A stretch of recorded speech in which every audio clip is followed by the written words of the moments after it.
નમસ્કાર, હું છું ગોપી ગાંગર. આપ જોઈ રહ્યા છો નિર્ભય ન્યૂઝ.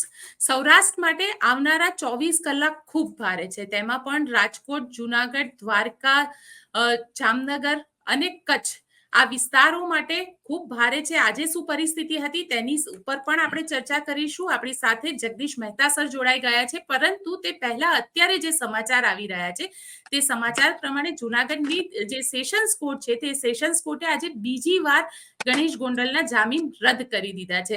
સર, આપને પૂછીશ, આજે ગણેશ ગોંડલના જામીન બીજી વાર રદ થઈ ગયા છે.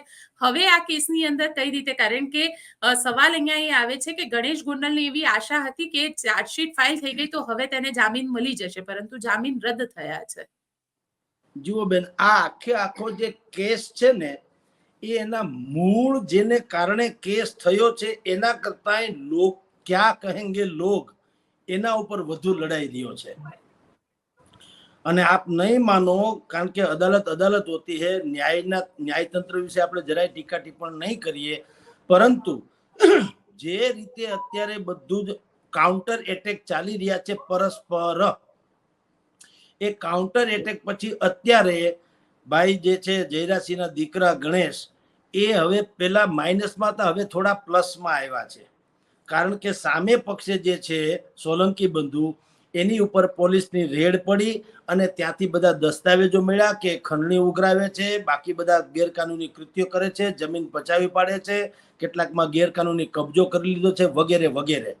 એટલે આ બધું થયું હોવાને કારણે એનો પક્ષ થોડો નબળો પડ્યો, કારણ કે એણે જે એટ્રોસિટી એક્ટ હેઠળ કેસ કર્યો છે એમાં હવે આના એ પોતાના જે કેટલીક આ તમને કહું કે જે ઘટનાઓ બની છે ને આ બધા બહાર આવ્યા છે કારનામાં, એને કારણે પ્રતિપક્ષ એટલે કે ગણેશના પક્ષે એવી દલીલ થઈ શકી હોય કોર્ટમાં કે ભાઈ આ એટ્રોસિટીનો કેસ જે એને લખી છે એ ખોટી છે, અમે મારકૂટ કરી, અમારે ઝઘડો થયો, એમાં ના નહીં, એ બધું થયું, જગ જાહેર છે, હાલો, પણ અમારે એટલા માટે નથી માર્યો કે કારણ કે ચોક્કસ કોમનું પ્રતિનિધિત્વ કરે છે અથવા તો ચોક્કસ કોમના છે કે વર્ગના છે. અમારે તો અમારી વચ્ચે વાહન આવી ગયું હતું, એ વાહનને કારણે એને પણ સામે ફિશિયારી કે હોશિયારી કરી અને અમે તો આ તો છે જ ને, અમને એ કોઈ દિવસ પોહાય નહીં, એટલે અમારે ઝઘડો થયો. પણ એ ઝઘડાની વાત સાચી, પણ જે રીતે અમને કહેવામાં આવ્યું એ પ્રમાણે અમે નથી અને એટ્રોસિટીમાં એટલે એના વર્ગને આધીન વાળી વાત કરી નથી, એની જાતિ સાથે અમે કોઈ પણ અપમાનિત વાત કરી વગેરે વગેરે. અને એ એટલા માટે એમ કે અમે કહી શકીએ છીએ કે તમે જુઓ સામેનો જે પ્રતિપક્ષ છે એ પણ દૂધે ધોયેલા નથી, એના આટલા કારનામા છે ને આવી પોતાની પાસે એટ્રોસિટી એક્ટ નું એક શસ્ત્ર એવું છે કે એ શસ્ત્રને કારણે એ ભલભલાને સામે જે છે આવી રીતે ઝુકાવવાની ટેવ વાળા છે. આવું પ્રતિપક્ષ એટલે કે ગણેશના પક્ષે કોર્ટમાં રજૂઆત કરી એટલે બધું લાગતું તો એવું ચાર્જશીટ ત્યાં પછી હવે આજકાલમાં છૂટી જશે, જેમ જિલ્લા પંચાયતના જે છે ઢોલરિયા એને વચ્ચે વાત કરી હતી ને, ઢોલરિયાએ વાત કરી હતી એને કરી હતી કે ભાઈ એકાદ બે દિવસમાં આપણી સમક્ષ આવી જશે. એ ભલે આવે કે ન આવે, પણ ટૂંકમાં હવે એ જે આખી કેસની ગંભીરતા હતી એટ્રોસિટી એક્ટ વાળી, હવે એમાં થોડુંક ડિફરન્ટ થાય એવી સંભાવના પેદા થઈ, કારણ કે સામે વાળા જે છે ફરિયાદી એના પક્ષે પણ અનેક પ્રકારની આવી બધી ગેરરીતિઓ અને કારનામાઓ ને એવું બધું બહાર ઓન રેકોર્ડ આવેલું છે, એટલે સંભવ છે. પરંતુ મેં આપને પેલા કીધું ને કે આમાં ક્યાં કહેંગે લોગ, એ ફેક્ટર પણ બહુ જ એમ કે એમાં કારગત નીવડી રહ્યું છે. માની લ્યો કે આની પાસેથી એટલે કે સોલંકી બંધુ પાસેથી બધું મળી આવ્યું અને એ બધું જપ્તે કરી લીધું, બધું કર્યું ને ઇમિડિયેટલી તમે હું જયારે ચર્ચા કરીએ ત્યારે જો માની લ્યો કે એને જામીન મળી જાય, જામીન મળે ન્યાય તંત્રને આધીન, એમાં કોઈનું કાંઈ ચાલે નહીં, પરંતુ મેસેજ એવો જાય કે જુઓ ભાઈ હવે એક તો ઓલા લોકોને ફરિયાદી હતા એની સામેના બધા જ કાવતરાઓ ઘડાઈ ગયા, એને પૂરી દીધા, એ બધા ખંડણીખોરો છે, આમ છે તેમ છે, એટલે એની સામે ગુસ્સી કોટ લગાવી દેવામાં આવ્યો. અને જુઓ ભાઈ આટલું સત્યાનાશ કરવા છતાં અથવા તો અમારી જાતિને અપમાન કરવા છતાંય ભાઈને તાત્કાલિક એમ કે જામીને મળી ગયા. એમ જુઓ, નહીતર આ કેસમાં એટલે કે જ્યારે એટ્રોસિટી એક્ટ હોય એમાં ઇમિડિયેટલી જામીન મળવા પાત્ર છે નહીં, આપણે જાણીએ છીએ 6-7 મહિને તો આમે નીકળી જતા હોય છે. એટલે જો જામીન તાત્કાલિક મળી જાય તો થોડુંક એનું માઇનસ થાય એમ છે ગણેશના પક્ષે, એટલે હવે એને કારણે અદાલત કઈ નિર્ણય નથી કરતી, અદાલત તો એની રીતે નિર્ણય કરતી હોય છે. એ તો વકીલ કઈ રીતે દલીલ કરે ને એનામાં શું સબૂતી બતાવે છે એ બધા એના આધીન હોય છે. પરંતુ આ ન્યાય અત્યારે જામીન નહીં મળવા એને કારણે તમારી જાણ ખાતર એમાં કોઈને નિરાશા નથી. એટલે ગણેશના પક્ષે પણ મળી ગયા હોય તો એવું બહુ આનંદ પામવાને કારણ નથી. આવું 1-2 વખત થશે. હજી આજે મળશે જેથી કરીને એવો મેસેજ જાય ટૂંકમાં કે ભાઈ ન્યાયતંત્ર જે છે એમાં તો કોઈનું કઈ હાલતું નથી. આપણે માનતા હોઈએ કે જામીન મળી જશે તો એવું નથી હોતું. ન્યાયતંત્ર પોતાની રીતે બધું જે કાંઈ એની પ્રક્રિયા હોય પૂર્ણ થાય અને જે કાંઈ લીગાલિટી ઓફિશિયલી મંજૂર થાય પછી જ એમાં જામીન મળે. એ જયરાજસિંહના દીકરા હોય કે મુખ્યમંત્રીના દીકરા હોય, આવી એક વાત પ્રતિપાદિત થાય છે. એટલે અત્યારે જામીન તમે કહો છો નથી મળ્યા, ફરી પાછી તારીખ પડી છે. સંભવ છે કે હજી પણ તારીખ પડે, સમજી લ્યો. હવે જામીન નથી મળ્યા એટલે હવે ગુજરાત હાઈકોર્ટમાં જવું પડશે. પણ આની અંદર સર પોલીસની એક જે આર્ગ્યુમેન્ટ હતી એ ખૂબ મહત્વ રાખે છે, કારણ કે જે રિવિઝન પિટિશન, રિમાન્ડની રિવિઝન પિટિશન ગુજરાત હાઈકોર્ટમાં ફાઇલ કરવામાં આવી છે. પોલીસનું એવું કહેવું છે કે અમારે હજી પણ રિમાન્ડ જોઈએ છે. એના માટે ગુજરાત હાઈકોર્ટમાં એક રિવિઝન પિટિશન ફાઇલ થઈ છે, જેના ઉપર હાઈકોર્ટમાં પેન્ડિંગ છે અરજી. પણ તમને શું લાગે છે જયરાજસિંહ જાડેજા માટે આ કેટલો મોટો સેટબેક છે? કારણ કે જયરાજસિંહ જાડેજા ઇટસેલ્ફ એક મોટું નામ છે અને જયરાજસિંહ જાડેજાનો દીકરો આટલો ટાઈમ જેલમાં રહેવું એ કેટલો મોટો સેટબેક છે જયરાજસિંહ જાડેજા માટે? બેન, સેટબેક તો છે, પરંતુ આ તો કાયદાનું શાસન છે. આ વીર રામ વાળો વીર ફલાણા વાળા એમ એવું તો છે નહીં કે બળિયાના બે ભાગ. ન્યાયતંત્ર છે એટલે પોલીસમાં કંઈક કરી શકે, સરકાર હોય તો કંઈક ઇધર ઉધર કરી શકે, સામાજિક હોય તો ઇધર ઉધર કરી શકાય. હજી ઈશ્વરની કૃપા છે કે આ દેશમાં ન્યાયતંત્ર જેવી વ્યવસ્થા છે કમસે કમ.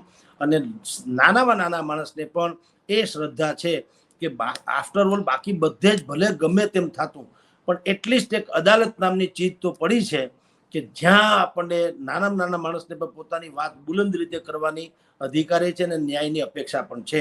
જયરાજસિંહના પુત્ર હોવા છતાં એને જેલમાં રહેવું પડે તો એ કઈ આપણી દ્રષ્ટિએ તમે જુઓ તો જયરાજસિંહ માટે ભલે ફટકા સમાન છે, ઠીક છે, પણ એ બાકી તમે ને હું નહીં, આખા ગુજરાતે કે આખા દેશે એક સમજવું જોઈએ કે તમે ગમે તેવા બાહુબલી હોઈ શકો પણ લોકતંત્રમાં અને ન્યાયતંત્રમાં જેને ચોથી જાગીરમાં સૌથી પહેલી જાગીર આપણે જેને કહીએ છીએ એ સબૂત હોય તો હજી આપણે લોકતંત્રમાંથી આશા ગુમાવવા જેવું નથી એમ. હા, જયરાજસિંહ બાપુ માટે 100% એ ફટકારૂપ છે ખરો, પરંતુ હવે તમને કહું એ હતું શરૂઆતમાં. પહેલા તો એને જ્યારે જવું પડ્યું ને એ જ મોટું ફટકારૂપ હતું. કારણ કે આ કઈ એવું નથી કે પહેલી વખત ગણેશ બાપુ કોકની અથડાઈ કૂટાઈ ગયા હોય ને જેલમાં જવું પડ્યું હોય. એની તો ખાલી ડણક જ કાફી હતી, સમજી લ્યો. પણ આ કેસમાં શું મેં કીધું તેમ સામે દલિત વર્ગ નીકળ્યા, વળી એટ્રોસિટી એક્ટ લાગી એટલે એમાં કાયદા કાનૂનમાં બધું હોય, તમે છટકી ન શકો એટલે એને સેટબેક તો 100% થયું. પરંતુ હવે તમને કહું છું, હવે જે થઈ રહ્યું છે ને એ થોડુંક એના પ્લસમાં જઈ રહ્યું છે. તમે માનશો બેન? કારણ એવું છે કે જો મેં કીધું એમ છૂટી જાય ઇમિડિયેટલી, જ્યારે કે ભાઈ સોલંકી બંધુની પાસેથી બધા દસ્તાવેજ વગેરે જ્યારે પોલીસે કબજે કર્યા અને એ બધું થઈ ગયા પછી ઇમિડિયેટલી માની લો કે અહીંયા સેશન કોર્ટે એને છોડી મૂક્યો હોત તો એમ લાગત કે ક્યાંક મિલી ભગત છે, શંકા કરત. ભલે ન્યાયતંત્ર આનાથી પર હોય છે, પરંતુ લોકોમાં એમ કહેવામાં આવ્યું હોત કે જુઓ ભાઈ એક કોરથી તો ફરિયાદી પોતે છે, એના ઘરેથી આવો ધાડ પાડીને બધું ગોતી લેવામાં આવ્યું, એને ફિક્સ કરીને ગુડસી કોર્ટમાં ફિટ કરવામાં આવ્યો અને જુઓ પાછા તાત્કાલિક ભાઈને જામીને મળી ગયા તો હજી થોડું કચાશ રહી ગણાત. પરંતુ અહીંથી નથી મળ્યા જામીન, હવે એ હાઈકોર્ટમાં જશે. એટલે હાઈકોર્ટમાં એવી વસ્તુ છે બેન, ન્યા પાછું નાના મોટા માણસને કોઈ આક્ષેપ કરવાનું જવા ત્યાં પહોંચવાની પણ દૂરની વાત છે. મોટા માથાઓ હોય તો ઠીક છે, સોલંકી બંધુ છે એની પાછળ જેટલા લોકો છે એ જુદી ઘટના છે, પણ હાઈકોર્ટ જે કઈ નિર્ણય કરે તો એમાં તમે બીજી ટીકા ટિપ્પણ કરી શકો નહીં. એટલે હાઈકોર્ટમાં જશે અને આપ લખી રાખો એ દહેરાને આળે ગાળે તમારી જાણ ખાતર કે એવું ગોઠવાનો આવે જ્યારે પણ એની તારીખ બારીખ મળતી હોય ત્યારે હાઈકોર્ટમાંથી એને ન્યાય મળે એવી સંભાવના છે, સેશન કોર્ટમાંથી નહીં. પરંતુ જ્યારે મળે ત્યારે પણ હવે આ જે છે એ જયરાજસિંહ બાપુ માટે હવે એ પ્લસ પોઈન્ટ છે. આ જે વિલંબ થઈ રહ્યો છે ને એ એના હિતમાં થઈ રહ્યો છે એમ કહો તો હાલે.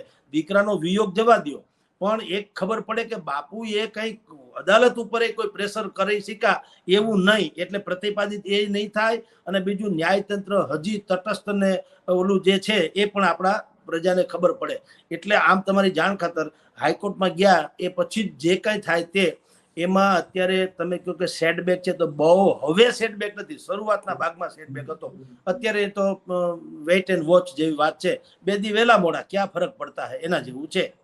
જી બિલકુલ સર, આનાથી આગળ હવે આજે વાત કરી લઈએ વરસાદની, કારણ કે સૌરાષ્ટ્રની અંદર ભયંકર વરસાદ છે અને ખાસ કરીને રાજકોટમાં પણ જબરદસ્ત વરસાદ જોવા મળ્યો છે. ઓવરઓલ જો સૌરાષ્ટ્રની સિચ્યુએશન જોવા જઈએ તો અત્યારે શું પરિસ્થિતિ છે સૌરાષ્ટ્રની અંદર, અને ખાસ કરીને રાજકોટમાં તો લોકમેળા પણ રદ કરવામાં આવ્યા. આજે ત્યાં આગળ જે ઉદય કાનગડ ને એ લોકો ગયા હતા ત્યાં આગળ, તો આખી રાજનીતિ પણ હવે એને લઈને થઈ રહી છે. બિલકુલ બેન, વરસાદ તો વરસાદ હોતા હૈ, એ તો ભગવાનની કૃપા છે, કાંઈ વાંધો નહીં. રાજકોટ આખા સૌરાષ્ટ્ર ગુજરાતમાં 4 ઓર વરસાદ થઈ ચૂક્યો હતો, 4 ઝોનમાં ગુજરાતના. એક માત્ર રાજકોટ એવું હતું, પર્ટિક્યુલરલી રાજકોટ, કે જે અતૃપ્ત હતું. એક શરૂઆતમાં 2-4 ઇંચ પાણી પડી ગયું હતું, પછી આખું ચોમાસું અત્યારે એટલો વરસાદ નહોતો પડ્યો, ઝરમરિયા આવતા હતા શ્રાવણિયા જેવા. પણ આજ પહેલી વખત અત્યારે તમે છેલ્લા 72 કલાકથી ચાલે છે ને હજી 72 કલાક સુધીની આગાહી છે, અને ભયંકર વરસાદ પડ્યો છે. અત્યાર સુધીમાં 20, 24, 25 ઇંચ પાણી પડી ગયું, અને હજી તે આમ વાતાવરણ જે છે એ વાદળછાયું વાતાવરણ છે, એક રસ થઈ ગયેલું છે. અને આગાહી તો એવી છે, અંબાલાલ પટેલની નહીં, હવામાન ખાતાની પણ આગાહી એવી છે, સેટેલાઇટના ઓલા દ્રશ્યો ટાંકીને એને બતાવ્યું છે, વાદળ ફાટે એવી સ્થિતિ સર્જાવાની સંભાવના છે. જિલ્લા કલેક્ટરથી માંડીને બધા જે વહીવટી તંત્રો છે એણે કીધું છે કે અનિવાર્ય હોય તો જ, બાકી બને ત્યાં સુધી ઘરની બહાર નીકળતા નહીં. સ્કૂલ કોલેજોમાં રજા આપી દેવામાં આવી છે, અને અનેક જગ્યાએ આ વરસાદને કારણે આપની જાણ કરતા પૂરા રાજકોટની વાત કરું તો રાજકોટના 4 ઝોન તમે જુઓ, એ બધી જ જગ્યાએ ગોઠણ બૂટ પાણી, ક્યાંક કડ બૂટ પાણી, ક્યાંક 4 કોર પાણી જ પાણી છે.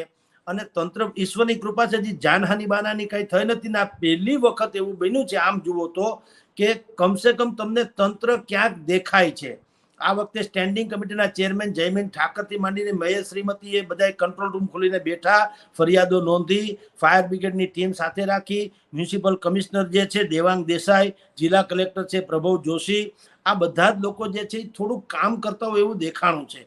આપની જાણ ખાતર જિલ્લા કલેક્ટર અને તંત્રની એ વાહકો તો કરે જ કરે છે, પણ ધારાસભ્ય ઉદય કાનગડ હવે એ પણ જેસીબી લઈને નીકળી ચૂક્યા છે. જ્યાં જ્યાં પાણી ભરાણા હોય ત્યાં જેસીબી મશીનથી બાકીનો અવરોધ જે છે દૂર કરીને પાણી એમાંથી નિકાલ થઈ જાય એવી વ્યવસ્થામાં પડ્યા, રેનકોટ પહેરેલી હાલતમાં બધી જગ્યાએ હરતા ફરતા જોવા મળ્યા. એટલે પહેલી વખત આપણે સરાહના, ભલે ગમે તેમ છે, જો કુદરત તો એવું છે હજાર સર, એટલે એવું ક્યાંક કહી શકાય કે આ ટીઆરપી ગેમ ઝોનમાં જે એ લોકોની નિષ્ક્રિયતા હતી એને પોઝિટિવિટીમાં એ લોકો તબદીલ કરી રહ્યા છે. જુઓ આપણે બેન એવું બધું તો 100% પણ એક વસ્તુ ત્યારે નિષ્ક્રિયતાની વાત બહુ આવી હતી કે ભાઈ તંત્ર વાહકો ક્યાંય દેખાતા નથી, પ્રજાની પીડા સમજતા નથી વગેરે વગેરે.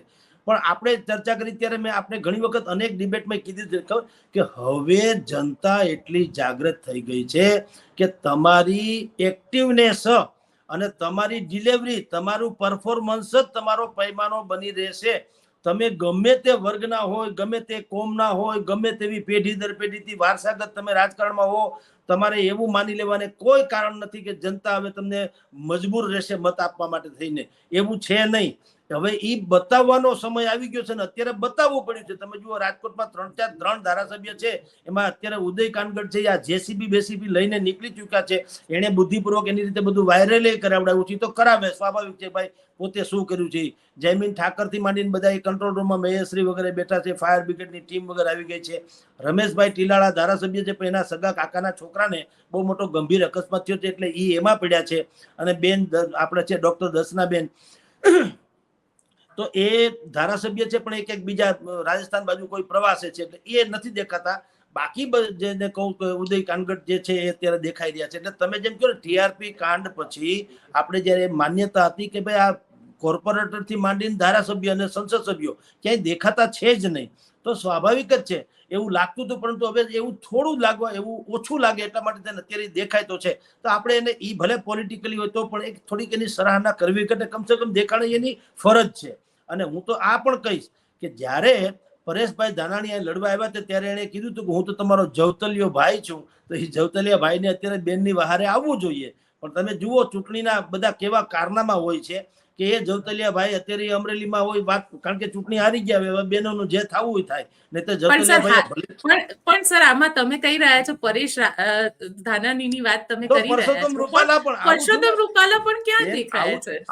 આવું જ છું પણ પરસોત્તમ રૂપાલાએ તો આ તો ઠીક છે બેન, એને ઓલી જવતલિયા બવતલિયા વાળી વાત, એ પ્રતિનિધિ જ છે ને, એને આવવું જ જોઈએ, એમાં કોઈ સંશય નથી કેતો. એ અહીંયા હમણાં 2-3 જગ્યાએ હતા, હરવા ફરમ ક્યાંક સભા બબા હતી ને એવું બધું હતું, વરસાદ તો પછી આવ્યો, પણ એ તો હતા, તો એની હું વાત તો કરું જ છું. પણ હું તમને એમ કહું, જયારે તમે સેન્ટિમેન્ટ સાથે આવો છો, હું જવતલિયો ભાઈ છે બેન, તમારે જોહર કરવાની જરૂર નથી, તમારા વિરલા હજી ઉભા છે, તો જવતલિયા ભાઈએ કમસે કમ ફોટોજેનિક રીતે આવવું તો જોઈએ.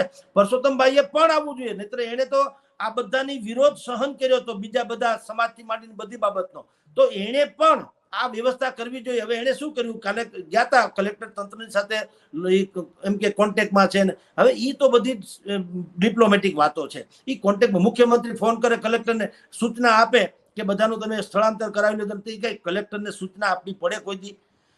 કલેક્ટર ક્યારે થયા હોય? ઈ કઈ પાછલી બારીએથી કલેક્ટર ન હોય, કલેક્ટરમાં તો એટલી બુદ્ધિ હોય, પણ એ એક ડિપ્લોમેટિક વાત, મુખ્યમંત્રી એલર્ટ છે એવી ખબર પડે. બાકી કઈ મુખ્યમંત્રી કે પછી કલેક્ટર આવે તો એવા કલેક્ટર શું કરે?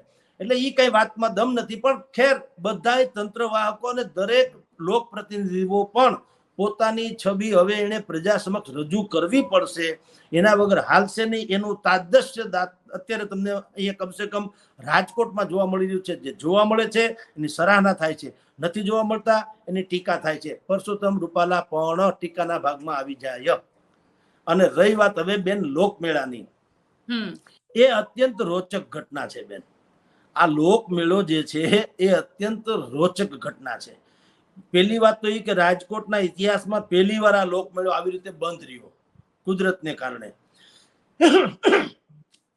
પ્રોબ્લેમ શું હતો, પહેલેથી જ ટીઆરપી કાંડ થયું ત્યારથી તમે જુઓ તંત્ર કેટલું વામણું છે કે લોકમેળો એનો 10 કરોડ રૂપિયાનો વીમો પેલા તો ઉતાર્યો. જિલ્લા આ લોકમેળાનું સૌથી બહુ સમજવા જેવી વાત છે. લોકમેળાનું આયોજન કરે છે જિલ્લા કલેક્ટરના અધ્યક્ષસ્થાને લોકમેળા સમિતિ નામની એક ચેરિટી, જેને કહે છે એવી એક સંસ્થા છે, એ એક તો આયોજન કરે છે. આ પણ ગુજરાતમાં અનન્ય એવો એક કાર્યક્રમ છે. ગુજરાતના કોઈ જિલ્લામાં કોઈ કલેક્ટર તંત્ર લોકમેળાનું આયોજન કરતું નથી. દર લોકમેળાએ 1.5-2 કરોડ રૂપિયા કમાય છે.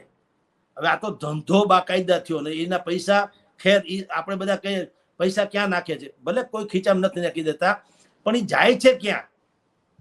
મોટા ભાગે અહીંયા રાજકોટ જિલ્લા કલેક્ટર છે ધારો કે, હવે એ હાર્વે નામની ક્લબ છે, એમાં બધા આઈપીએસ ના આઈએએસ કેડરના અધિકારીઓની ક્લબ હોય છે, હાર્વે ક્લબ. હવે એ ક્લબને શું કરવું છે, ટેનિસ કોર્ટ બનાવવો છે, ચાલો 2 કરોડ રૂપિયાના ખર્ચે, તો એ લોકમેળાની જે આવક હોય એ ટેનિસ કોર્ટને આપે. હવે કારણ કે એ તો આવક ક્યાં નોંધાય છે? સમિતિમાં, લોકમેળા સમિતિમાં એ આવક આવે છે. એ લોકમેળા સમિતિના અધ્યક્ષ કલેક્ટર છે, એ સરકારી તો છે નહીં.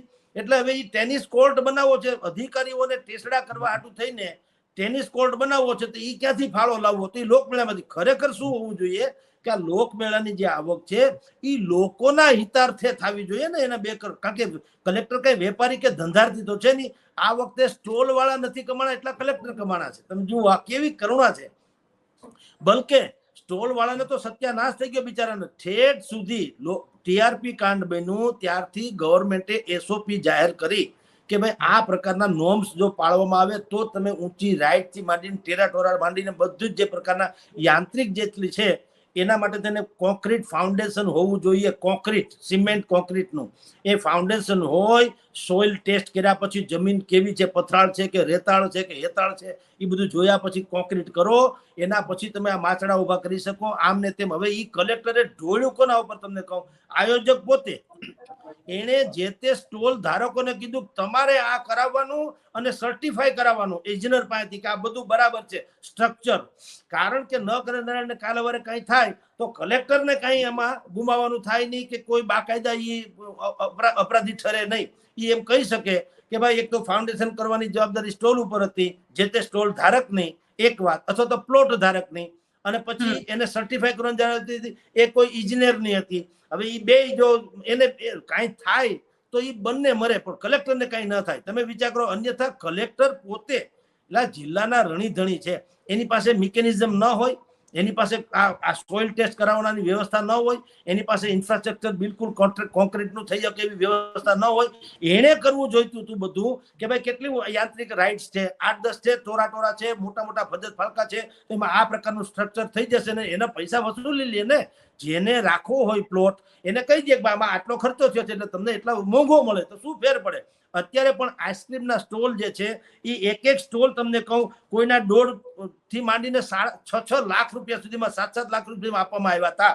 હવે અત્યારે આખો જે લોકમેળો છે એની સ્થિતિ કેવી નિર્માણ થઈ છે બેન આપને કહું જરા, કે 31 જેટલી મોટી રાઇડ્સ હતી, 31 મોટી રાઇડ્સ 31 જેટલી હતી અને 335 જેટલા સ્ટોલ હતા. હવે 335 સ્ટોલના પૈસા અને 31 રાઇડના પૈસા ને બધા પૈસા એડવાન્સ જિલ્લા કલેક્ટરે લઈ લીધા હતા અને પછી કીધું કે તમે આ પ્રકારનું સ્ટ્રક્ચર બનાવો તો જ અમે તમને મંજૂરી આપશું. ઠેઠ સુધી 7મની રાત સુધી કહું છું કોઈ નિર્ણય ન લઈ શક્યા કે આ હવે આમાં એટલો બધો વરસાદે વર્ષો છે, આ સ્ટ્રક્ચર પેલા જો કરી નાખ્યું તો સારું હતું. લોકમેળો કઈ આકસ્મિક તો છે નહીં કે ભાઈ ખબર નથી ને કાલ વરસાદ ત્રાટકી પડ્યો એમ લોકમેળો આવી ગયો એવું તો છે નહીં. તો 15 દી પહેલા ગાજતું હતું બધું, તો ત્યારે કરી નાખ્યું હોત તો વરસાદ હોત તોય વાંધો ન આવ્યો હોત, લોકોએ લોકમેળો માણ્યો હોત. કારણ કે રાજકોટનો લોકમેળો સૌરાષ્ટ્રનો સૌથી મોટો અને આકર્ષિત લોકમેળો હોય છે. આ વખતે રાજકોટ શહેરનો લોકમેળો તો જવા દો, જિલ્લા સહિતના બધે ગોંડલ બોંડલ બધે બાકી જેટલા જગ્યાએ જામનગર ઇત્યાદિમાં થયા એ વરસાદને કારણે ધોવાઈ ગયા. પણ રાજકોટનો લોકમેળો વરસાદ ઉપરાંત આજે જે તંત્ર જે છે એની અણઆવડત કયો તો અણઆવડત, અસમંજસ કયો તો અસમજ, અથવા તો જવાબદારી નહીં લેવાના જે એના ઓરતા છે એને કારણે આ સત્યાનાશ થયો. એકબીજાને ખો આપતા રહ્યા. કારણ કે ટીઆરપી કાંડ પછી બધા મંડ્યા થથરવા. હવે કોઈ જવાબદારી લેવા માંગતું નથી. એટલે કલેક્ટરે સ્ટોલ ધારકોને કે પ્લોટ ધારકોને કીધું, પ્લોટ ધારકોએ કીધું તમે લાવો ઇજનેર, અમે પૈસા આપી દઈએ, ઇજનેર લાવો, કોણ કરી દેશે, અમે તો ન કરીએ, તમે આપો. કોઈએ કાંઈ આપ્યું નહીં ને અંતે સત્યાનાશ થઈ ગયું. લોકમેળો પૂરો થઈ ગયો. એટલે કે આજે તો જાહેર કરી દીધું સરકારે કે લોકમેળો રદ, આજથી પૂરું. હવે જુઓ બીજો ખેલ નંબર 2. કલેક્ટરે તો લોકમેળાને કાંઈ પણ થાય તો 10 કરોડનો વીમો ઉતાર્યો હતો, એટલે એને સમથિંગ રકમ તો મળવાની જ, કારણ કે લોકમેળો રદ થઈ ગયો ગમે તે કારણોસર. હવે એને મળે કે ન મળે. હવે જુઓ ભારતીય જનતા પાર્ટીના ઉદયભાઈ કાનગડ ધારાસભ્ય છે, એણે આજે 235 જેટલા સ્ટોલ ધારકો હતા અને જે 31 જેટલી મોટી રાઇડ હતી એ બધા લોકોને 60, 65, 70 લાખનું નુકસાન જવાની પરિસ્થિતિ હતી. અને બધું થઈને સરવાળે તમે જુઓ તો કલેક્ટરે શું કર્યું, આ બધા લોકોને પેલા તો એટલા બધા નોર્મ્સમાં એ લોકોએ અસમજમાં મૂક્યા કે કોઈએ હરાજીમાં ભાગ ન લીધો. બધાએ કીધું હવે આ અમારા આટલા નોર્મ્સ અમારાથી પડાય એમ છે જ નહીં, અને જો આટલા નોર્મ્સ પાડીએ તો આજે નહીં ક્યારેય લોકમેળો હું ક્યારેય કોઈ આ પ્રકારના કાર્યક્રમ થાય નહીં. એટલે એ ઠેઠ સુધી એને મંજૂરી આપી નહીં. હાઈકોર્ટે એમ કીધું કે ભાઈ હવે સ્થાનિક વહીવટી તંત્ર કદાચ મંજૂરી આપે તો અમને વાંધો નથી, એવી એક વાત આવી હતી. હવે એ પાછું એનું નોર્મ્સ હાઈકોર્ટનું તો વાંચો ત્યારે ખબર પડે, પણ ઓવરઓલ વાત એવી આવી હતી કે કલેક્ટર આપણે હાઈકોર્ટ એમ કીધું કે ભાઈ જે સ્થાયી સમિતિ જે વહીવટી તંત્રની છે એ એમ કે ઓકે તો અમને વાંધો નથી દાખલા તરીકે, બરાબર. તેમ છતાં એ કશું જ ન થયું અને કલેક્ટરે શું કર્યું, એની આબરૂ જાય એમ હતી. કારણ કે બધા સ્ટોલ ધારકોએ હરાજીમાં ભાગ નહીં લેવાનું નક્કી કર્યું. એટલે હવે આખો લોકમેળો રદ થાય તો કલેક્ટરને પણ બીજી રીતે પણ નૈતિક રીતે પણ ખરાબ લાગે. લોકમેળો રદ થાય તમે આયોજક તરીકે નિષ્ફળ ગયા એમ કરીને. એટલે એણે બુદ્ધિપૂર્વક અહીંના જે સ્થાનિક લોકમેળા, ખાનગી લોકમેળા કરનારા એક વ્યક્તિ છે, દશરથસિંહ બાપુ નામ છે એનું, દશરથસિંહ, એનો કોન્ટેક્ટ કર્યો વાયા ભારતીય જનતા પાર્ટીના વિરેન્દ્રસિંહ બાપુ ગોહિલ કરીને એક અગ્રણી છે એના થ્રુ, અને એને 1.27 લાખ એટલે 1 કરોડ ને 27 લાખ રૂપિયામાં બધું જ આખો હવાલો સોંપી દીધો. હવે તમે જાણો તમારું કામ જાણે એના જેવું. હવે એ બધાને સોંપી દીધો. એટલે એને શું કર્યું, એને મોટી રાઇડ્સ જે છે એને આમ ખીલા ઠોકીને આમ તૈયાર રાખી કે ભાઈ જો ન કરે નારાયણને કાલ સવારે મંજૂરી મળી જાય તો એ ફેરવવા થાય ને આપણે કમાવા થાય. પણ બાકી બધા સ્ટોલ તો એને તૈયાર કરીને એને શું કર્યું, બીજા બધા સ્ટોલ ધારકોને બોલાવ્યા જેને જિલ્લા કલેક્ટરની હરાજીમાં ભાગ નહોતો લીધો. એ બધાને આ લોકોએ બોલાવ્યા, ખાનગી વાળાએ. તમે વિચાર કરો, એ દશરથસિંહજી હોય કે વિરેન્દ્રસિંહજી, એને બોલાવીને કીધું આલ્યો ભાઈ તમે કેટલા સ્ટોલ જોઈએ છે લઈ જાઓ, બધું મજા કરો આમ તેમ. હવે બધાએ સ્ટોલ લઈ લીધા. વિરેન્દ્રસિંહજીને મેં કીધું દશરથસિંહ ને વિરેન્દ્રસિંહ એને આખે લોકમેળાનો 1.25 કરોડ રૂપિયામાં બધો હવાલો હોપ્યો. હવે એને બધા પાસેથી જે કઈ રકમ લેવા દેવાની હોય એ કરીને સ્ટોલ બધાને આપી દીધા. પણ ઓચિંતો મેં કીધું વરસાદ આવ્યો તો ત્યાં કાળો કાગડો ન આવ્યો. મેઘરાજાએ જ ધુબાકા માર્યા લોકમાળામાં, બીજા કોઈએ કાંઈ ન કરી શક્યા. હવે શું થયું? હવે લોકમેળો રદ કરવો પડ્યો. તો જેણે પૈસા ભર્યા હતા એ બધાએ કોને પૈસા ભર્યા હતા? દશરથસિંહ બાપુન્યા અને વિરેન્દ્રસિંહ બાપુન્યા, એને પૈસા આપ્યા હતા. કારણ કે કલેક્ટરે તો ઓલા ભાઈને સોંપી દીધું તો આ બંનેને. એટલે ડખો થયો. રોચક, મેં શરૂઆતમાં કીધું કે આ બહુ રોચક ઘટના છે. એટલે હવે એમાં પછી પોલિટિક્સ એટલે કે એન્ટ્રી થઈ ભાઈ ઉદય કાનગડની. આ ઝુંઝારુ ધારાસભ્ય છે એને બુદ્ધિપૂર્વક આ બંને ભાઈઓને સાંભળ્યા અને જિલ્લા કલેક્ટર પાસે ગયા. જિલ્લા કલેક્ટરને કીધું કે ભાઈ આને 100% રકમ આની ડિપોઝિટ ભરી છે તે, અને સ્ટોલના પૈસા ભર્યા જે ચાર્જ, તો એ બધું તમે રિટર્ન કરી દો, પાછું આપી દો. હવે કલેક્ટરે થોડી આનાકાની કરવાની કોશિશ કરી તો ત્યાંથી સીએમ સાહેબને ફોન લગાવવામાં આવ્યો અને સીએમએ પણ ત્યાંથી કહી દીધું, વળતો ફોન આવ્યો સીએમ સાહેબનો કલેક્ટર ઉપર કે ભાઈ તમે એને બધી રકમ પાછી આપી દો માનવતાના ધોરણે. હાલો વાંધો નહીં, હાલો 2 ઘડી માની લઈએ, સારું થયું, ઘીના ઠામમાં ઘી પડી ગયું, કોઈને નુકસાન ન ગયું, 2 ઘડી માની લઈએ. પણ હવે તમે વિચાર કરો બેન કે આ લોકોને તો મળી ગયા પૈસા, પણ રાજકોટમાં એવા 8 જેટલા ખાનગી મેળા પણ અત્યારે ગોઠવાઈ ચૂક્યા હતા. એનું શું? હાલો આ તો સરકારી છે અને ખર્ચો તો એને 60 થી 65 લાખ રૂપિયાનો એક લોકમેળામાં દરેકને ખર્ચો થયો છે. એનું ફિટિંગ બીટિંગ બધું કરવાનું, ડેકોરેટિવ ના આંતેન કરો. એક લોકમેળામાં અત્યારે 60-70 લાખનો ખર્ચો થયો. 8 જેટલા લોકમેળા આજની તારીખે અત્યારે તમે હું ચર્ચા કરીએ ત્યારે પણ ત્યાં બધું ગોઠવાયેલું. તો માછડો તો છે જ, એક ફેરકનું એક પણ ફેર્યું નથી. જુદી ઘટના છે. શું કામ? કોઈ જવાબદારી લેવા તૈયાર નથી, કોઈએ કીધું નથી. હવે એસઓપી માં 44 જેટલી ઓલી છે કાયદાની બધી કડકાઈ જોગવાઈઓ. હવે 44 પાડે તો જિંદગીમાં મેળ જ ન પડે. જે રીતે દરેક માણસ જેટલું કમાય છે એટલું એનો જો નિષ્ઠાપૂર્વક ટેક્સ ભરવામાં આવે તો ધંધો જ ન થઈ કે આપણે બધા જાણીએ છીએ. એટલે તો સીએ નો ધંધો હાલે છે કે વાંકા ત્રાહા કરીને તમને 100 રૂપિયા કમાણા હોય તો 60 બતાવે. હવે એવો આ કારસો થયો. હવે આના લોકમેળાના પૈસા તમે પાછા અપાવી દીધા ઉદયભાઈ કાનગડ ધારાસભ્ય વચ્ચે રહીને સીએમ ને બધું કરાવીને. પણ જે 8 લોકમેળા બાકી જે ખાનગીમાં જે છે, હવે એનું શું માન લ્યો? એનો ડખો થયો. અને બીજું કે જે લોકોએ પૈસા આ લોકમેળામાં એવું થયું 1.25 કરોડમાં જિલ્લા કલેક્ટરે જેને આપી દીધો, હવે એ લોકોએ ક્લેમ શું કર્યો કે 1.25 કરોડમાં તો તમે અમને આપ્યો તો બરાબર, પણ અમે જે માછડો ઉભો કર્યો, બધું ફિટિંગ બીટિંગ કર્યું અમે, પણ એનોય ખર્ચો અમારે થયો. એટલે હવે ટોટલ અમને 2.25 કરોડ રૂપિયાનો ખર્ચો તો અત્યારે થઈ ચૂક્યો છે. એમ 2.25 કરોડ એક પણ બોણી થયા વગર. એટલે હવે તમને 1.27 કરોડ આપો એમ નહીં હાલે. અમારે જે ખર્ચો અમે કર્યો, આ બધું ખીલા બિલા ખોડ્યા છે, ડિઝાઇન બિઝાઇન કર્યું છે, લાઇટિંગ વાઇટિંગ કર્યું છે, માણસોના પગાર આપ્યા છે, એટલા માણસો રાખ્યા છે, બધું થઈને હવે 2.25 કરોડ આપો વગર બોણીએ તમને કહું. અને એ મોટા ભાગે એને પછી દેવા જ પડશે એવી પરિસ્થિતિ નિર્માણ થઈ. નહીતર તો આ લોકોએ કીધું અમે હાઈકોર્ટમાં જાશું વગેરે વગેરે. એટલે એક તંત્ર, કલેક્ટર તંત્ર આ આયોજન કરે છે. કેવી ગફલત થઈ છે કે એક તો લાખો લોકો, 10 લાખ લોકો આ લોકમેળો માણે છે. એ 10 લાખ લોકોનો લોકમેળાનો સત્યાનાશ થઈ ગયો. કોઈએ આનંદ માનંદ કઈ માણ્યો નહીં. પાણીથી નીકળ્યા ધુબાકા મેઘરાજા સિવાય કોઈએ આને માણ્યો નહીં એમ કે તો હાલે. અને એ બધું થયું છે ને કારણે ભાઈ કલેક્ટરને કારણે. ગુજરાતના ઇતિહાસમાં તમે ગમે તે જિલ્લામાં પૂછજો, ક્યાંય કલેક્ટર આવું કરતા નથી. કલેક્ટરે શું કામ આ ધંધો કરવો જોઈએ? અને કરવો હોય તો આ તો લોકમેળો ખબર જ છે, જન્માષ્ટમીનો લોકમેળો થાય છે તો મહિના દી પેલા ખેલ નાખ્યો હોત ને બહુ વ્યવસ્થિત સ્ટ્રક્ચર બક્ચર ઉભું કરી દીધું હોત તો સંભવ છે કે અત્યારે ભલે વરસાદ છે 2-5 દી પછી વધારી દીધા હોત, અથવા તો 2-5 દી વહેલો શરૂ કરી વધારી દીધા હોત તો પણ એ લોકો કમાઈ શક્યા હોત જો સ્ટ્રક્ચર સારું હોત તો. હવે એવું કાંઈ થયું નથી અને બધું ગયું, બધું મહેનત ગઈ પાણીમાં. ઉપરાંત સરકારે પૈસા પાછા ભરવા પડ્યા, સામે દેવા પડ્યા. 1.25 કરોડનો આપ્યું તો 2.25 કરોડની આળે ગાળે પૈસા પાછા આપવા પડ્યા. હવે આવું ધુપલી એ ભારતીય જનતા પાર્ટીના લોકો છે. એટલે પાછું મેં કીધું ને એમ ખાનગી મેળા થાય છે. હવે ન્યા કઈ હવે છેડા અડાય નહીં કે ગમે તેમ, ભલે સરકાર એમાં કઈ જવાબદાર હોતી નથી. આમાં તો જિલ્લા કલેક્ટર હતા એટલે પાછું આપી દીધું. એક લોજિક જુદી વાત છે. પણ તમે એમાં આ ખાનગીભાઈ મંજૂરી ન આપી એટલે ડખે ચડ્યું ને. અત્યારે છે જ 8 જગ્યાએ, પણ હવે મંજૂરી નથી આપી. અને મંજૂરી આપશું ને આ કાગળ ઘૂટે ને ફલાણો કાગળ ઘૂટે ને આટલે આ એનઓસી નથી, ફલાણી એનઓસી નથી. એવું કરી અને આખી સાતમ આઠમ દરેકે પોતપોતાના ઘરમાં મનાવવી પડી. એક પણ ફજત ફાળકો થયો નહીં, બલકે બધે જ ફજેતો થયો, ક્યાંય ફાળકો ન ફેર્યો. આવી સ્થિતિનું નિર્માણ થયું છે બેન. સાથે સર એક સવાલ એ પણ છે, જે રીતે વરસાદ વરસી રહ્યો છે ત્યાં આગળ, અને ખાસ તમે કીધું કે ભારતીય જનતા પાર્ટીના નેતા અત્યારે એક્ટિવ દેખાઈ રહ્યા છે ઓન ગ્રાઉન્ડ, એ લોકો આપણને દેખાય છે કે પછી ખાલી એક ફોટો સેશન માટે જ એ લોકો આવી જાય છે?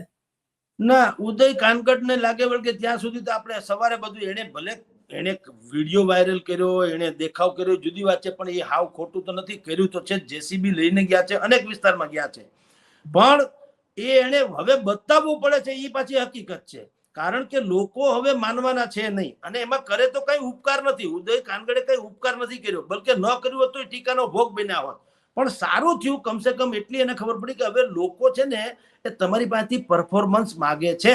બધાને ખબર પડી જાય. અને તમારી જાણ કતરા કોર્પોરેટરો હજી એટલા નથી દેખાણા જેટલા દેખાવા જોઈએ એટલા. અને મનપાએ પણ પહેલી વખત, આમ જુઓ તો ભૂતકાળમાં આવું થતું ફોટોજેનિક રીતે, કે એમાં સીએમ સાહેબે આવી જતા, જો ઘડીક જાય ને કંટ્રોલ રૂમમાં જાય ને બેસી જાય ને બધા ખોટા 4 ફોન લઈએ ને પછી કલેક્ટરોને આદેશ આપે. એટલે ભલા માણસ કલેક્ટરને આદેશ આપવાના હોય નહીં, એ તો બુદ્ધિ હોય. કલેક્ટર કયે થયા હોય, તમને ખબર ન પડે એટલી કલેક્ટરને ખબર પડતી હોય. મંત્રીઓ જ્યારે મુશ્કેલીમાં મુકાય ત્યારે કલેક્ટરો રસ્તા કાઢતા હોય છે કે સાહેબ આમ કરી શકાય. એટલે હવે એ બધું એ ફોટોજેનિક કહેવાય. મૂળ વાત એટલી છે કે તમારે અત્યારે જે સૌરાષ્ટ્રભરમાં વરસાદ ચારેકોર થઈ ગયો છે, તો તમે કે હું, આપણે જે લોકોને આ લોકો સ્કૂલોમાં રાખ્યા છે અથવા તો રેન બસેરામાં રાખ્યા છે રેસ્ક્યુ કરીને, એને મળે ને પૂછો ને તમે કાયદેસર, એને પત્રકારો ધારો કે પૂછે તો ખબર પડે. સાચું સર્ટિફાઈડ તો એ લોકો કરે ને, કે ભાઈ હાલો અમને અહીંયા રાખ્યા છે, ઓઢવાની પાગરણ પથારી છે, નાવા ધોવાની વ્યવસ્થા છે, જમવા કરવાની વ્યવસ્થા છે, લાઇટિંગ બાઇટિંગ છે, મચ્છર કરડતા નથી, વગેરે વગેરે. પછી એના સૌના ઘરમાં, અમારે ત્યાં રામનાથપરા વિસ્તાર છે, સ્વયંભૂ છે, રામનાથ દાદાનું મંદિર છે, એ તો નદીમાં છે બાકાયદા. અત્યારે એની ઉપર આખું જળ બંબોળ થઈ ગયું છે. એ વિસ્તારમાં અનેક જગ્યા, અનેકોના ખોરડામાં, એટલે કે ઘરમાં પાણી ઘૂસી ગયા, ગોઠણબૂટ. હવે પાણી ઘૂસી ગયા હોય એટલે અનાજ બનાજ, ગાદલા ગોદરા, આ તે સ્વાભાવિક જ છે, બધું તો વેર વિખેર ને સત્યાનાશ થઈ ગયું હોય. તો હવે એનું શું? હવે એ આવશે, હું ખાલી કેસેટ વગાડશે, સર્વે કરીને કંઈક રાહત આપવામાં આવશે ને એવું તેવું.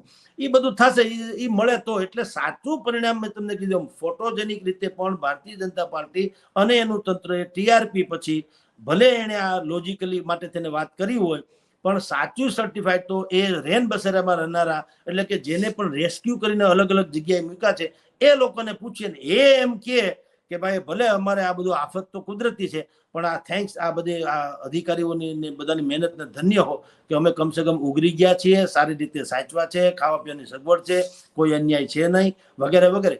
તો આ લોકો પરીક્ષામાંથી પાસ થયા ગણાય. બાકી તો બધા તમે જેમ કીધું એમ જ છે કે બુદ્ધિપૂર્વક ફોટોજેનિક કરીને બધું વહીવટ કરીને મોકલાવી દે, 2-4 વિડીયો આડાવડા મોકલાવી દે, અમે અહીં બેઠા છીએ અને બધું કંટ્રોલ રૂમમાં. હવે કંટ્રોલ રૂમ, તમારી જાણ ખાતર કંટ્રોલ રૂમ નીકળ્યું આમ ધુપ્પલ હોય છે. જિલ્લા કલેક્ટર તંત્રમાં દર વખત એવું થતું કે કંટ્રોલ રૂમ ધમધમ તો કાંઈ નહીં. આપણો જે મારો આ મોબાઈલ છે એને હું કાલે એમ કહું, હવે જગદીશભાઈએ કંટ્રોલ રૂમ શરૂ કર્યું, આ નંબર ઉપર કાંઈ પણ હોય તો નંબર ઈનો ઈ, ફોન ઈનો ઈ, જગદીશભાઈ ઈનો ઈ, બધું ઈનો ઈ. અને વાત શું થતી, કંટ્રોલ રૂમમાં જ પેલા જમાનામાં, તો હવે મોબાઈલ વગેરે બધું આવી ગયું છે, પણ એક સમય હતો કે ઓલા લેન્ડલાઇનના ફોન હતા. તો અમે તો સ્ટિંગ કરેલું. ત્યારે હું એક બીજા દૈનિકમાં નોકરી કરતો હતો. પગ ઉપર પગ ચડાવી અને ટેબલ ઉપર એક ભાઈ જેને કંટ્રોલ રૂમની જવાબદારી સોંપી હતી બેઠા હતા, તમાકુ વાળું પાન ખાઈને, અને ફોનનું રિસીવર હેઠે મૂકી દીધું હતું. એટલે તમે ફોન કરો તો પણ એંગેજ આવે, હું ફોન કરું તો એંગેજ આવે. એટલે બધાને એમ લાગે કે ભાઈ કંટ્રોલ રૂમ છે ને આખા દેશ, આખા શહેર માટેનો હોય ને, બધા ફોન કરતા હશે એટલે એંગેજ આવતો હશે, પણ મૂળ જ એંગેજ આવે ને. હેઠે મૂકીને ભાઈ હુઈ ગયા હતા ટેસ્ટની ખુરશી ઉપર. એટલે આવું ધુપ્પલ બધું ચાલતું હોય છે. મને તો એમ થાય તમારે કઈ કેવું શું કામ પડે? રામનાથપરામાં ધારો કે પાણી ઘૂસી ગયા, તો જેટલા કોર્પોરેટરો છે, ભારતીય જનતા પાર્ટીના જેટલા કાર્યકરો છે, એ હું તો કોઈ બુદ્ધિપૂર્વક યુનિફોર્મ ધારી જેમ પોલીસ ત્રાટકે છે, તમે શું કામ ન ઉભા રહ્યો? ધારો કે ભાઈ ચાલો કાંઈ પણ મુશ્કેલ, કારણ કે તમે જ મત આપ્યા, અમે કોર્પોરેટર થયા. આવે આવી વેળા ક્યારે આવે? તમારું ઋણ ચૂકવવાની આવી વેળા આવે ક્યારે? ભગવાન કરે આવી કદાપી ન આવે. પણ માની લો કે અત્યારે તમારી ઉપર આફત આવી છે, તો જેમ ઓલા કે છે ને કે ભાઈ ખબર નથી સરહદ પર આફત ખડી છે, ખબર છે એટલી કે માતની હાકલ પડી છે. તો આ તમારી હાકલ પડી છે, તો હાલો અમે આવીએ. તો તમે ફોટોજેનિક રીતે ઈ કરો જેમ સેવાદળના લોકો, શંકરસિંહ વાઘેલા યુનિફોર્મ ધારી આખા કર્યા હતા, એવી રીતે આરએસએસ વાળા જે ચડ્ડી બનિયાનધારી એક જમાનામાં ઇન્દિરા ગાંધી મોરબીમાં પુલ દુર્ઘટના થઈ ત્યારે આરએસએસ વાળા નીકળ્યા હતા, આપણે જોઈએ છે ચારેકોર એનો તસવીરો છપાયેલી ને મેટર છપાયેલી, આપણે બધું જાણીએ છીએ. એવી રીતે તમે કરીને શું કામ ઇમ્પ્રેસ ન કરો સમાજને કે ભાઈ જુઓ અમે આ કોર્પોરેટરો છે, અમારી આખી ફોજ છે. ભારતીય જનતા પાર્ટી અહીંયા રાજકોટને લાગે વળગે ત્યાં સુધી આમ તો આખા દેશમાં સૌથી મોટામાં મોટી એ પાર્ટી છે, એના સદસ્ય ગણ છે. તો ક્યાં ગયા બધા? ધારો કે જે સક્ષમ હોય એને ભેગા કરીને વ્યવસ્થા કરવી જોઈએ ને. અત્યારે આપણે બધું તંત્ર ઉપર નાખી દઈએ, કલેક્ટર કરે ને છગન. હવે બધું જ આમ જુઓ તો બધું સમજ્યા જેવું હોય છે કે સ્વામિનારાયણ સંપ્રદાયના જેટલા મંદિરો છે, બોલબાલા ટ્રસ્ટ જેવા જે સામાજિક સંસ્થાઓ, ધાર્મિક સંસ્થાઓ છે, એને કહી દે તમે બુંદી ગાંઠિયાના પેકેટ બનાવો. આમાં બીજું તંત્ર એલર્ટ એટલે કઈ બીજું કઈ તંત્ર પાસે કઈ છે જ નહીં. એની પાસે પાવડો નથી, તગારું નથી, બધું જા બિલાડી મોભા મોભ. એ બધી ફોન કરીને કહી દે તમે આટલું કરી નાખજો તમે. એટલે ઓલા લોકોને પાછું અરસપરસ હાલતું હોય બધું, એટલે 2-5-10 હજાર પડીકા બનાવવાથી રાતોરાત બનાવી શકે. એટલે એ બધું કરીને વેચ્યા આવે, બધું પૂરું કરી નાખે. એનું કઈ હિસાબ કિતાબ રાજા રામ જાણે. પ્રજાને હજી સુધી કઈ ખબર નથી કે ખરેખર શું થાય છે. ખાલી જસ મળે તંત્રને. તંત્ર આટલા ફૂડ પેકેટ મોકલાવે તો શું કામ સ્વામિનારાયણ સંપ્રદાય કહ્યું એનું બિલ ચૂક્યું છે કે નહીં, ક્યારેય જાહેર ક્યાંય થતું નથી. રામ જાણે શું થાય છે. એટલે એ બધું ઠીક છે, એ જસ જ લે છે. પણ તમને ખબર છે કે ચોમાસું એ કઈ સર્જિકલ સ્ટ્રાઇક ની જેમ તો આવતું નથી. દર વર્ષે ચોમાસું તો આછું પાતળું પણ ચોમાસું તો આવે જ છે. જન્માષ્ટમી દર વર્ષે આવે જ છે. શ્રાવણ મહિના વિશે તમને ખબર છે. પછી પાણી ભરાઈ જાય છે. તમને ખબર છે કયા કયા વિસ્તારમાં અત્યારે પાણી ભરાવાનો અર્થ એમ છે, એ સ્પોટ તો નક્કી થઈ ગયો કે આ નીચાણ વાળો વિસ્તાર છે ને અહીંયા દર વખત પાણી ભરાય છે. જેમ કે અમારે માધાપર ચોકડી છે, રેલવેનું નાળું છે, એ બધા છે. અહીંયા લક્ષ્મી નાળું છે. તો એ બધે ઠેકાણે પાણી ભરાય છે. એ તો પરંપરાગત વર્ષોથી ભરાય છે, બરાબર. તો તમે હવે જયારે ચોમાસું વયું જાય પછી એવો અભ્યાસ કેમ ન કરવામાં આવે કે ભાઈ હવે આવતા ચોમાસે કમસે કમ આ મુશ્કેલી ન થવી જોઈએ? એવું કેમ નથી થતું? એવું કાંઈ છે નહીં. આ તમે જેમ કહો ફોટોજેનિક રીતે પછી બધા પોતપોતાની રીતે હવે દર્શાવે કે અમે અહીંયા મેદાનમાં ઉભા છે. એટલે આ બધું એમને વર્ષોથી ચાલ્યા કરે છે. હજી થોડુંક મેં કીધું ને અવેરનેસ થોડીક આવી છે, એટલે હજી કમસે કમ વરસાદમાં પલળતા ને રેનકોટ પહેરેલા ને એવી રીતે કમસે કમ બજારમાં નીકળતા થયા છે. અન્યથા તો એ નતું. આ થોડીક અવેરનેસ ને કારણે આવું આપણને જોવા મળે છે. બેન ચાલો સર, આશા રાખીએ કે આ જે નેતાઓ ફોટો પડાવવા માટે બહાર નીકળે છે ખરેખર લોકોની મદદ માટે બહાર નીકળે. અને આશા રાખીએ કે વરસાદની અંદર દરેક વ્યક્તિ સુરક્ષિત રહે. જેટલા પણ લોકો આપણને જોઈ રહ્યા છે બધાને કહેવાનું કે સુરક્ષિત રહેજો, કામ વગર ઘરની બહાર ન નીકળતા. આવી એક વોર્નિંગ હવામાન વિભાગે પણ આપેલી છે. સર, આપ અમારી સાથે જોડાયા તેના માટે આપનો ખૂબ ખૂબ આભાર. નમસ્કાર બેન, નમસ્કાર.